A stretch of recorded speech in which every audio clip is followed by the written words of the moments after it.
جب ان سے ان کے پروردگار نے فرمایا کہ میرے فرمانبردار ہو جاؤ تو انہوں نے عرض کی کہ میں رب العالمین کا فرمانبردار ہو گیا۔ اور ابراہیم نے اپنے بیٹوں کو اسی بات کی وصیت کی، اور یعقوب نے بھی اپنے فرزندوں سے یہی کہا کہ اے میرے بیٹو، اللہ نے تمہارے لیے یہی دین پسند فرمایا ہے، تو مرنا تو مسلمان ہی مرنا۔ جس وقت یعقوب وفات پانے لگے تو کیا تم اس وقت موجود تھے جب انہوں نے اپنے بیٹوں سے پوچھا کہ میرے بعد تم کس کی عبادت کرو گے؟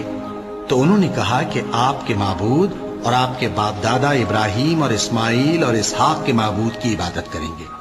جو معبود یکتا ہے اور ہم اسی کے حکم بردار ہیں۔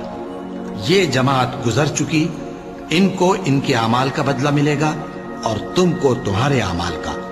اور جو عمل وہ کرتے تھے ان کی پرسش تم سے نہیں ہوگی۔ اور یہودی اور عیسائی کہتے ہیں کہ یہودی یا